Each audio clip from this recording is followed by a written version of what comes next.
friends, we really need to discuss descriptive statistics because I'm starting to get extremely frustrated for feeling that no one knows how the fresh fuck to understand descriptives. And as such, skeptic TM community, this video goes out to you. Strixie. You're welcome. It's yours. You, seriously, should understand this shit if you're going to report on it. But luckily, guess what? Descriptives are very simple. Descriptive statistics merely describe what data look like, essentially, and are the building blocks of more complex inferential statistical analysis, when we will get into statistical analysis on the inferential level. Specifically, I will be talking about regressions and how to understand model fit. I'm starting to think that this is such a clusterfuck, because we're talking about people not seemingly being able to understand correlations, and as such definitely not being able to understand regression models. That's confusing to me because I thought these were the things that a lot of us learned in high school, but apparently not. Anyway, I'm not trying to be highfalutin asshole statistical person here. I'm actually just trying to disseminate information freely. And as such, we need to start with descriptive statistics, because descriptives are important to understand, as with any other building block upon which more difficult concepts are founded. Descriptive statistics convey the most basic information about a set of data collected from a group of individuals. I'm going to state that here, folks, so that you do understand this is the most simplistic analysis of data.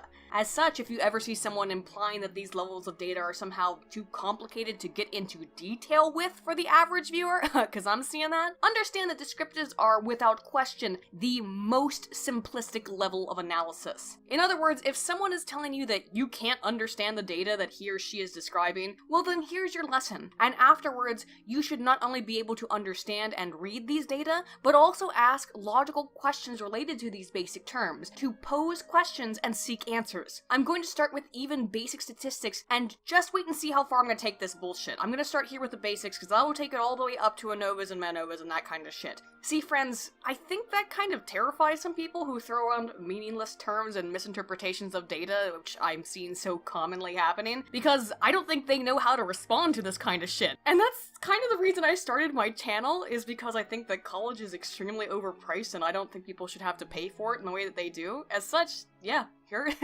here's an introduction to descriptive statistics. I mean, I see this so commonly, not just within the legacy media, but without. In that they'll just throw out statistics and say, oh, the science shows, the numbers show, the numbers indicate. That's meaningless. If you can't understand for yourself, if you don't understand how to read the data yourself, then you're going to be drawn into these same fallacies. As such, I want to help you familiarize yourself with the reality of statistics, how to read research, how to refute bullshit when you see it. And if I think I can manage to do that, the people in the legacy media and without will have no power over you, no power to mislead you. The greatest thing I could hope to possibly do. Let's first assess a couple of terms that I'm going to be using, the first being the term data set, which simply is a culmination of data that are collected through, for example, a survey type analysis, as we examined in the first episode of How Do I Social Science, but really I should be more clear. I'm not specifically talking about social science. This is really more of a series of How Do I statistics. Anyway, data set. A data set is a large number of people who have responded to a survey for instance, so that social scientists can assess their responses, or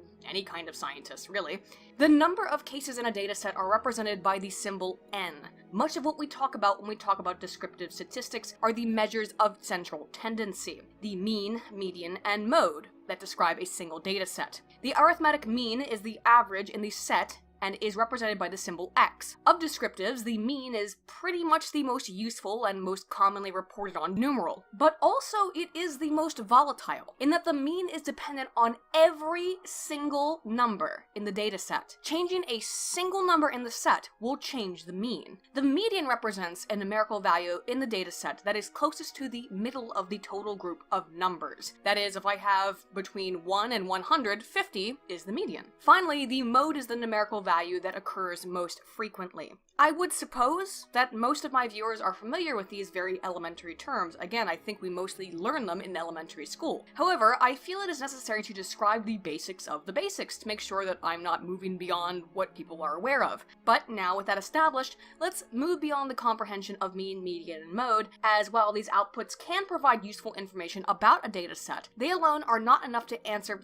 really any questions. Let's build off of our understanding, however, of the measures of central tendency to describe a range, which is easily calculated by taking the highest score in a dataset and subtracting it from the lowest score in the same set. Let's say, for example, that I assess a series of tests of intelligence quotient scores. If my highest score is 160 and my lowest score is 60, then my range would be 100 from 60 to 160, so 100. For review, let's take a look at this raw data set. You can even use something as simple as MS Word to organize a set of numbers like this. This is a very small set of numbers, from largest to smallest, which makes it a bit easier to assess the descriptives visually. Again, I'm not going to teach you guys how to use SPSS or any kind of statistical program, so we're going to be dealing with very low number sets just for the sake of ease. Anyway, first let's assess and identify the number of cases, that is the n value, which in this instance is 6, as there are 6 integers in this set. Next, the median and mode, which are easy in this case, as both are 5, with 5 occurring both in the center of the dataset and being the most frequently occurring numeral. Finally, the range is 9, given that there are 9 possible integers that are included in this small dataset of 6 numbers between 1 and 10. Note that the range is not 10 because there is no 0 score. It's 1 to 10, therefore the range is 9. Now let's calculate the mean, which is simply the sum of x over n. That is, all of these integers added together, their sum that is represented by the Greek symbol sigma, and then divided by the number of cases. In this example, our mean is 5.16. Simple shit, right? Here's the basic mathematics. Now that we understand these most basics of basics, the mean, median, mode, and range, let's get into types of distributions, beginning with the oh so racist normal curve. The normal curve, also called a bell curve, and before you try to crucify Charles Murray for the term, is used by every single fucking scientist on the planet to describe a normal distribution. Sorry fam, is the theoretical distribution of scores with a peak of the majority score in the middle. As such, either sides of the peak are described by few instances, either as lesser or greater than said peak. That is, the bell curve is weirdly bell-shaped, with an average toward the mean. Again, the mean being the average. That is, the majority of respondents tend to have more similar tendencies than they do dissimilar tendencies. Intelligence quotient, IQ, is of course one of the most commonly used examples to describe a bell curve. But there are all types of variables that exist on a bell curve when we look at humans, such as height, for example. Well, there will be some people who are extremely tall or extremely short. The majority of people tend toward the mean. They tend toward the middle. Of course, you would want to measure men and women separately when you talk about height, but across one single sex, and yeah, there's only 2, sorry about that one, you should find a clustering near the central mean. But particularly in the social sciences, we don't always find a normal curve or a normal distribution. For example, I don't really like chocolate. I actually don't really like many sweets unless they're very sour as well. That's kind of unusual, particularly for women, I would imagine, at least in terms of stereotypes. In contrast, however, most people like chocolate, most people like sweets, right? In a survey, if I have people rate on a scale of 1 to 10 how much they like sweets, if 1 represented not at all and 10 represented absolute adoration of sweets, I would guess that you would find a higher clustering of responses towards 10 than to 1. But my personal answer, my score would be a 1 or a 2. Does that mean I don't exist? Well, in some cases I'm sure feminists would certainly like to think that I don't, but I assure you I do. As such, we might find instead something called a skewed distribution rather than a normal curve. Unlike a bell curve, which is the basis of hypothesis testing, for example, skewed distributions lack a central tendency towards the middle, in that one side is not a relative mirror of the opposite side. But for large amount of datasets, we do find many distributions that tend toward a bell curve, towards a normal curve, for any number of variables, really, rather than a skewed distribution. Again, in the social sciences, this is a little bit different because people are often skewed, honestly. My chocolates and sweets example would yield a negatively skewed distribution, with more percentage of people expressing a preference for chocolate and with numbers more skewed towards 10 than the thin tail moving backwards towards answers of 1 or 2. Given that it's a freaking meme, I could also surmise that we would find an opposite distribution, a positively skewed distribution, if I asked people the same Likert type question of a preference towards liking pineapple pizza. I like pineapple pizza, by the way, go ahead and crucify me. me. Lots of people hate it though, so we would probably find a higher clustering towards the low scores than more positive scores going towards the right this time, as one last point about the skewing of a distribution. However, again, for many things, such as intelligence quotient,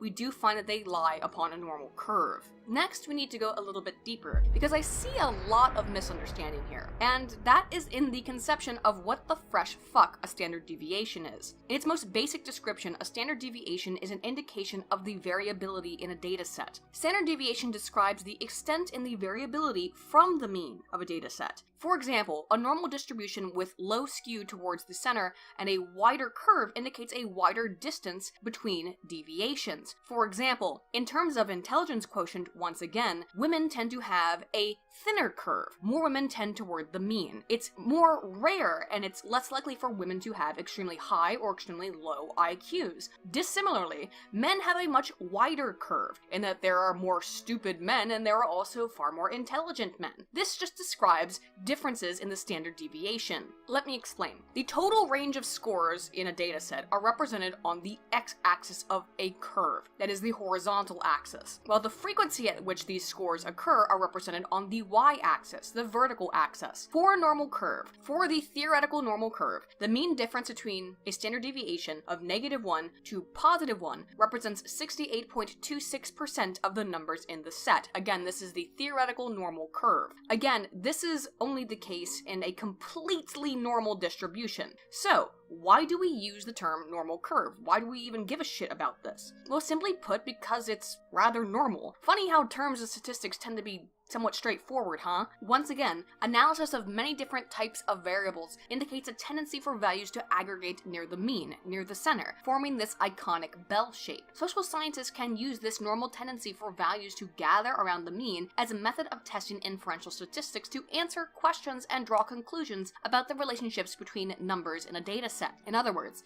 to answer a hypothesis. That means that in a standard bell curve, 68.26% of all people fall within two standard deviations from the mean, one below and one above. If, for an example, the instance of IQ, you tend to fall below the mean of, which is about 100 in the United States for the average IQ score, that would mean that you still fall within half of the US population, because half of the US population falls below 100 points on the IQ instrument. Half of the population, 50%. Ever think about how fucking stupid the average person is? Well, just remember that the normal curve, within the normal curve, that half of the population is even more stupid than the average. At least in terms of measuring through intelligence quotient, which, by the way, here's what IQ is, motherfuckers.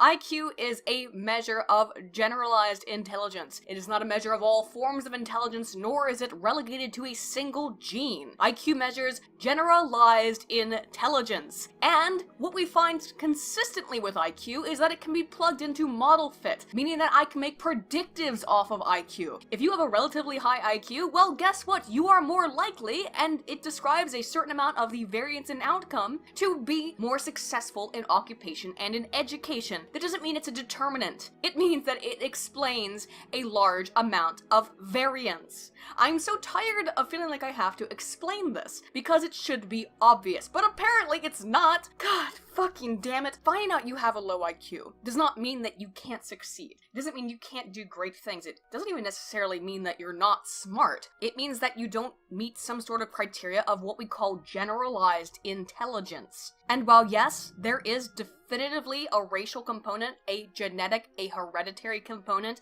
it doesn't mean that if you're black, you're stupid. That is not how the normal curve works. And I hope, if nothing else, by the end of this video, you will understand the normal curve. I'm going off script here right now. Let's be honest. In terms of intelligence quotient, what we find consistently is that in the United States, African Americans tend to score about one standard deviation, I've described standard deviation, below white Americans. Who, by the way, white Americans tend to score about one standard deviation below Asian Americans. Do you know why I'm not upset about that? Because IQ is not a prescriptive. It's not a determinant. It doesn't mean that something about you is lesser or inferior. It is a single measure of intelligence. And if you understand how the normal curve works, it doesn't mean that people who are black cannot have an IQ of 160. There is nothing about the normal curve that describes that. Just as there is nothing nothing about the normal curve that says that if you are an Asian man, you cannot be functionally retarded. I am providing this information in part because it's making me fucking irate. Oh, Aiden, calm down, calm down, calm down. Keep it together, keep it together. Hey guys, I'm back. Let's get back on point here, shall we? Let's get back to talking about standard deviation. If you fall below the 100 average IQ, you're below 100, it's still most likely within about 70% of the population, as long as you're within that 70%, so most likely that you are still within one standard deviation from the mean.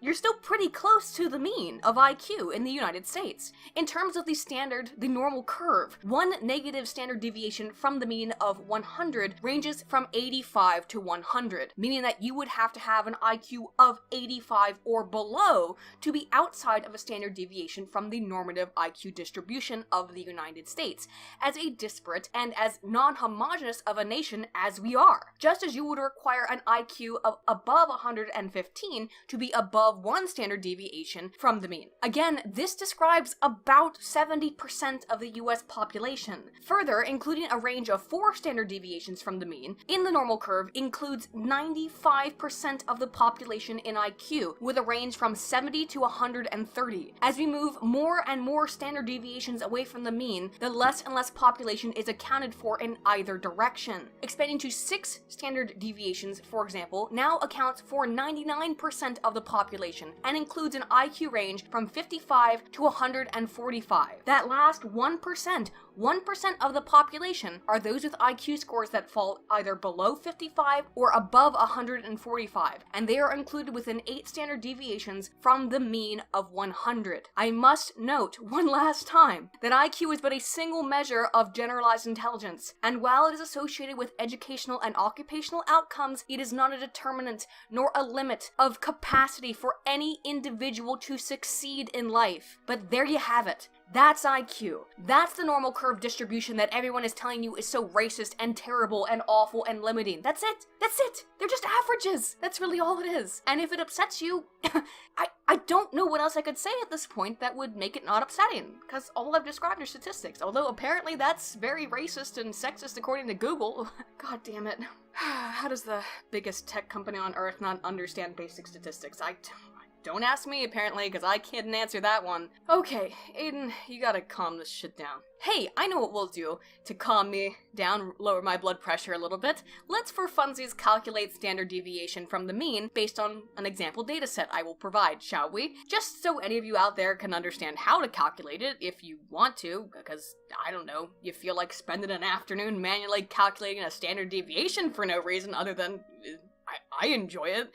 While there are generally 2 ways to calculate standard deviation, I'm only going to address what I believe to be the easier deviation score method. Here's the equation to calculate standard deviation. Is this looking a bit similar? If so, good on you. That's in part because the equation used to calculate the mean is in this equation, with standard deviation being the square root of the sum of x over n. Again, remember, x is mean and n is the total number of values in the data set. The square root of all the scores added together, squared, divided by the number of cases in the set. First, we need to calculate the deviation score, which is each individual score for x minus the value for n. Then this set of scores is squared and added together to find the cumulative sum of the deviation score, or x squared. We can then simply plug our numbers into the equation for a standard deviation with the sum of x squared over n, which in this dataset produces a sum of x squared of 90 and an n of 7. 90 divided by 7 is 12.86. Finally, resolve the square root for 12.86, which forwards the standard deviation for this data set as 3.59. As I mentioned, there is another method of doing this by hand, which is called the raw score method, but for now let's just stick to this individual method of finding a standard deviation, since if for some reason you really find yourself in need of figuring any of this shit out, it can be done much more easily and quickly using a program like SPSS, but I do think it's valuable to understand how we come to these numerical values and explain how equations function. I think one of the reasons I struggled so much in math as a kid is because no one explained to me what an equation meant. There are just a few more things to describe when it comes to descriptives. Although I admit that explaining the normal curve was really the main reason I wanted to cover this topic first, or more accurately as the second episode in the series, just to get it out of my system. If you couldn't tell, I was a little bit pissed off, but hang on, there is a bit more. While so far, the example I presented you with had a near non-extant n value of 6, by that I mean an n value of 6 is really not a lot of information to play around with, typically social science research is concerned with large data sets on which we can assess several types of descriptives without going into inferential statistics and testing, such as frequencies and percentages. Frequencies are merely counting the number of times something occurs in a data set. For example, let's go to the Twitter and take a look at the number of tweets I've made since the start of June and look at the emojis I posted most frequently. I use the thinking emoji 10 times, the crying laughing emoji 7 times, and the OK sign 5 times. As you can see, I favor the thinking emoji the most, but this counting of frequency alone can be easily expanded upon to understand the percentage of posts using emojis represented by dividing the individual frequency by the total sample size, the n, which in this case is 12 tweets. Of tweets that included any emoji, 83% included the thinking emoji, 58% included the crying laughing emoji, and 42% included the OK sign. If you notice that this certainly does not equal up to 100% evenly, good call. That's because some tweets included multiple emojis or one emoji multiple times. And that's about it for frequencies and percentages. Like with all descriptive statistics, they can help flesh out what a dataset looks like.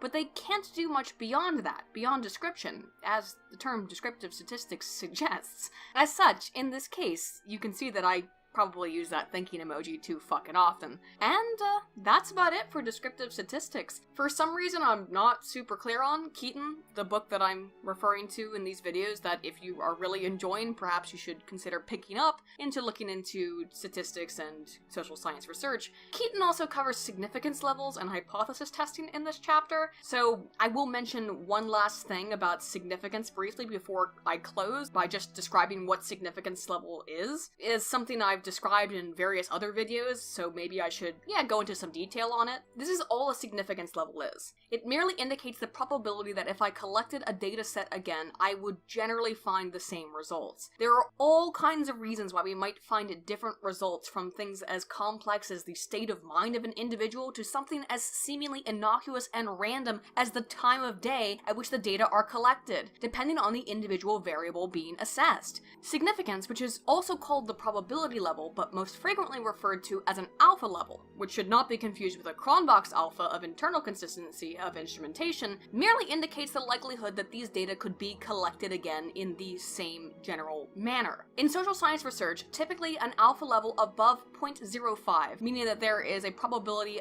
above 5% that different results would be forwarded, are discarded and considered non-significant. That is, if there is a greater than 5% chance that I wouldn't be able to replicate a data set, then there is simply too much possibility for error that the data cannot be analyzed further. Now, while this is a whole can of worms involving significance levels being used in place of strong correlations, which is one of the reasons why journals no longer even require significance levels be reported on or forwarded, just assuming an alpha of 0.05 or lower automatically, we do need to have statistically significant data before moving forward into inferential statistics. And that's a good last point to end on, because we are, from here on out, moving into inferentials. Merely being able to say that your data aren't more than 5% likely to be the result of random error is all that the phrase statistically significant means. That's it. That everything you just reported on isn't a complete accident. So when you hear somebody say statistical significance, remember that. It just means this isn't totally random. That's all it is. And I think that's all we need to cover for this shit.